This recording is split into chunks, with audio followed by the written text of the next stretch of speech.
ಪೂರ್ವಜರು ಕಂಡಿರ್ತಕ್ಕಂಥ ಕನಸು ಲಾಲ್ ಬಹದ್ದೂರ್ ಶಾಸ್ತ್ರಿ ಅವರು ಇಟ್ಟಿರ್ತಕ್ಕಂಥ ಅಡಿಗಲ್ಲದು ಇವತ್ತು 524 ಆಗಲಿಲ್ಲ ಅಂದ್ರೆ ನಮ್ಮ ಪ್ರದೇಶ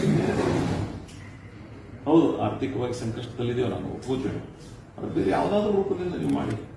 ನಮ್ಮ ಜಿಲ್ಲೆ ಎಲ್ಲ ಯೋಜನೆಗಳನ್ನು ಬೇಕಾದ ಸ್ಥಗಿತಗೊಳಿಸಿ ಒಂದು 4 ವರ್ಷ. We agreed all popular schemes.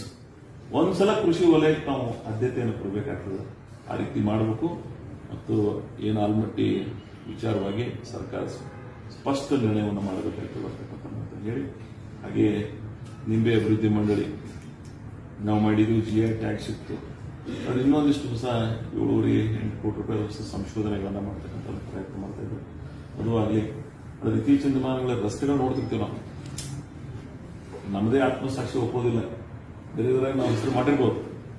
ಅದರ ಕೆಲವು ಡೆವಲಪ್ಮೆಂಟ್ ಬೇಸಿಕ್ ಆಗಿ essential roads, school buildings, hospitals, drinking water issues ಇವಕ್ಕೆಲ್ಲ ನಾವು ರೀಚ್ ಆಗಲಿಲ್ಲ ಅಂದ್ರೆ ನಮಗೆಲ್ಲೋ ಒಂದು ಕಡೆ ಆಯ್ತು. ಅದು ಭವಿಷ್ಯ ಸರ್ಕಾರ ಆ ರೀತಿ ಮಾಡಬೇಕು.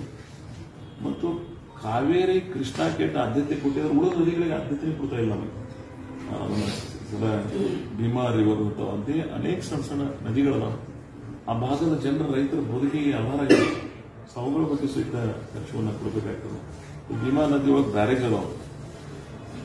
1993 ಒಳಗೆ ವೀರಪ್ಪ ಮೊಯ್ಲಿ ಅವರು ಮುಖ್ಯಮಂತ್ರಿ ಇದ್ದಂಥ ಸಂದರ್ಭದಲ್ಲಿ ನಮ್ಮ 4, ಆ ಕಡೆ ಒಂದು 4 ಕೋಟಿ 8 ಕಟ್ಟಿದ್ದೀವಿ. ಆ ಬ್ಯಾರೇಜ್ಗಳ ನಿರ್ವಹಣೆ ನೋಡಿದ್ರೆ ಜಾಯಿಂಟ್ ವೆಂಚರ್ ಆದಾಗ ಆ ಮೇಂಟೆನೆನ್ಸ್ ಮಾಡಂಗಿಲ್ಲ.